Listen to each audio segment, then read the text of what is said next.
SUV and truck mania is real. Just ask the 63% of American buyers who opted for the higher-rating vehicles last year. But there has been a recent groundswell of alternative options in the burgeoning wagon segment.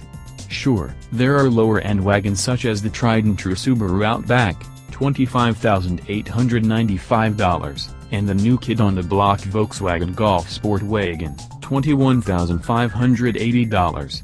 But the 2018 Jaguar XFS Sportbrake competes more closely with the stalwart Mercedes-Benz E400, $64,045, and the stylish Volvo V90 Cross Country, $52,300.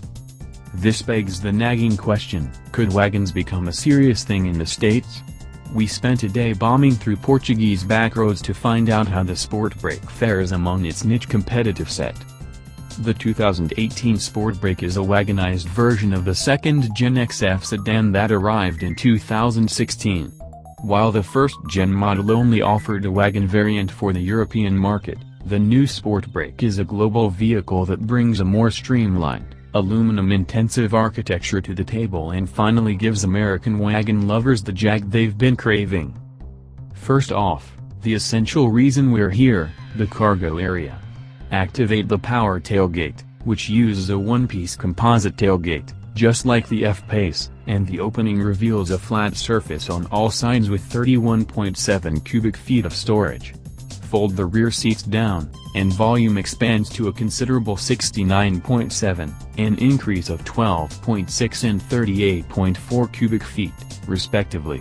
For comparison, the Volvo V90 Cross Country offers 19.8 53.9 cubic feet, and the Mercedes-Benz E400 wagon has 35.0 64.0 cubic feet. Folding the Sportbrake's rear seats down produces a nice, flat expanse for cargo, with no obtrusive humps or bumps on the side. Standard rear air suspension keeps things level when loaded up. Onward to the front seats, where the cabin brings the XF's familiar design with the dashboard rimmed in a curved ribbon of wood veneer, a pleasant touch that offsets the otherwise blasé textured aluminum bits on the dash and shifter surround. Of course, there's the love it or leave it cylindrical shifter that rises from the center console, a confounding bit of design that leaves most PRNDL traditionalists cold. So, too, does the plastic starter button on the dash, one of the few unsatisfying puzzle pieces in the otherwise agreeably finished interior. But fire up the engine, and it's easy to forget these quibbles. Click into D, and the Sportbrake accelerates eagerly thanks to the engine's 332 pounds-to-foot of torque, which has 4,045 pounds of mass to hustle. The Sportbrake is 165 pounds heavier than the sedan, so it's closer in weight to the F-Pace S AWD at 4,015 pounds. The V6 offers plenty of power in the standard driving mode, while turning the dial 2S downshifts the 8-speed auto more eagerly.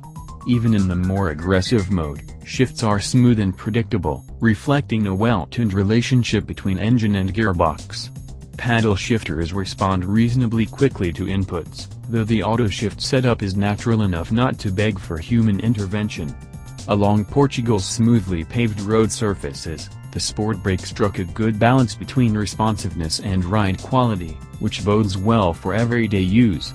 And while the Sportbrake is currently available only with the supercharged V6 and all-wheel drive, Jaguar says more powertrain variants will become available down the line.